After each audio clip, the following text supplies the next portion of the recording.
Bismillahirrahmanirrahim. Assalamu alaikum. I am Nimra Zafar. This video is made by Law Mentoring. Before watching the video, it's a humble request to please subscribe the channel and also hit the bell icon so that you may get notifications about the new videos timely. आज का जो हमारा topic है वो है examination and it's type, जो कि कानून शहादत ऑर्डर 1984 का सेक्शन नंबर 132 है।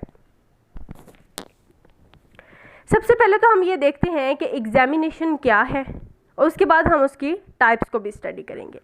एग्जामिनेशन दरअसल एक तरीका है जो हमेशा एग्जामिनेशन कैसे होती है, ऑरली होती है। जब एक ट्रायल चल रहा होता है, जब एक कोर्ट की प्रोसीडिंग हो रही होती है, तब विटनेस को, जो विटनेसेस होते हैं, उनको एग्जामिन किया जाता है दोनों पार्टी की तरफ से। जज के सामने जब उनको एग्जामिन किया जाता है टू प्रूव और to disprove any fact related to that case, ये होता है एग्जामिनेशन। जब आप किसी केस में सच या झूठ को साबित करने के लिए, किसी फैक्ट को प्रूव या डिसप्रूव करने के लिए विटनेसेस लेकर आते हैं, जब उन विटनेसेस को एग्जामिन किया जाता है, सवाल जवाब उनसे पूछे जाते हैं, तो इसको कहते हैं एग्जामिनेशन।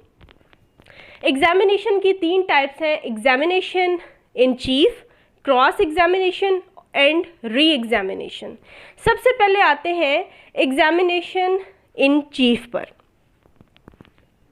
एग्जामिनेशन इन चीफ क्या होता है? Examination of the witness by the party who calls him.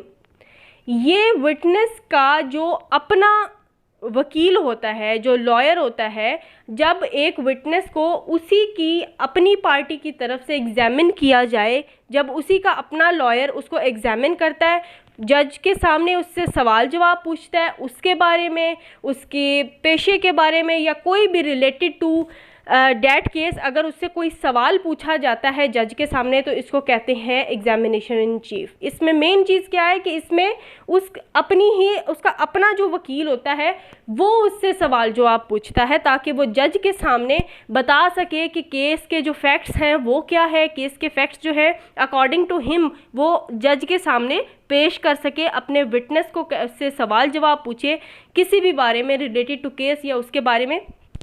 तो इसको हम कहते हैं examination in chief. Examination in chief का जो पर्पज़ है वो क्या होता है? To put the evidence of the witness before court.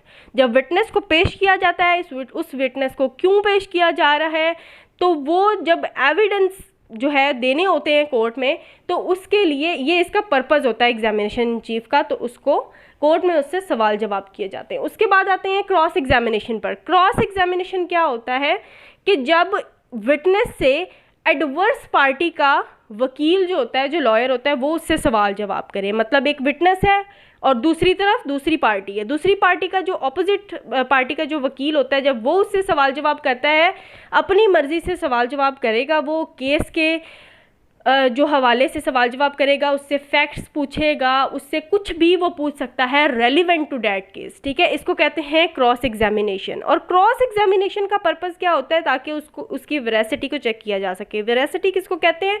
ताकि ये पता चल सके कि वो सच्चा आदमी है या नहीं है। ठीक है, उससे केस के फैक्ट्स के बारे में भी सवाल पूछ सकता है, और जो वो विटनेस जो स्टेटमेंट देता है, उस स्टेटमेंट के बारे में भी उससे दोबारा सवाल जवाब कर सकता है जज के सामने, ताकि वो उसकी क्रेडिबिलिटी देख सके कि उसकी क्रेडिबिलिटी क्या है, उसकी अपनी ज़िंदगी में पोजीशन क्या है, उस पर्सन का करैक्टर क्या है।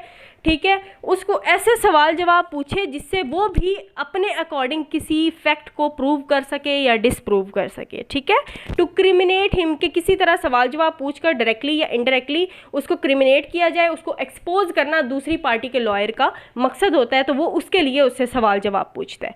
और ये जो है, ये जो जितने पर्पज़ बताए गए हैं क्रॉस एग्जामिनेशन के, ये सेक्शन 141 QSO के अंडर हमने स्टडी की हैं। उसके बाद आ जाते हैं री एग्जामिनेशन पे कि री एग्जामिनेशन क्या होता है। री एग्जामिनेशन होता है दोबारा से एग्जामिन करना, लेकिन ये कौन करेगा? ये तो उस विटनेस का अपना, जो उस पार्टी का वकील है, वो करता है। क्रॉस एग्जामिनेशन में ऑपोजिट पार्टी का जो लॉयर है वो एग्जामिन करता है। री एग्जामिनेशन में कौन एग्जामिन करता है?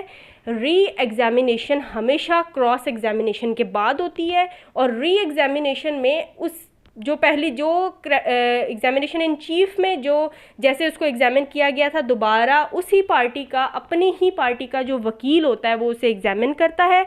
लेकिन एग्जामिनेशन इन चीफ और क्रॉस एग्जामिनेशन तो ज़रूरी हैं हर केस में, ठीक है, लेकिन री एग्जामिनेशन हर केस में नेसेसरी नहीं है, ठीक है। अगर क्योंकि इस स्टेज पर आके फैसला हो जाता है, केस में जो फैक्ट्स होते हैं वो प्रूव या डिसप्रूव हो जाते हैं, इसलिए री एग्जामिनेशन की ज़रूरत कभी कभी पड़ती है। क्यों पड़ती है ये ज़रूरी नहीं होता, ये जज पर भी होता है कि जज को अगर किसी बात, कोई भी बात है उसको क्लियर नहीं हो रही, तो उस बात की क्लैरिफिकेशन के लिए वो लॉयर को कह सकता है कि आप दोबारा से अपने विटनेस को री एग्जामिन करें, या जो कोई भी नई बात आई है, उस केस में कोई नई बात सामने आई है या कोई नया फैक्ट आया है, तो उसको भी प्रूव या डिसप्रूव करने के लिए री एग्जामिनेशन हो सकती है। और ये री एग्जामिनेशन कौन करता है? उसी अपनी ही पार्टी का लॉयर करता है।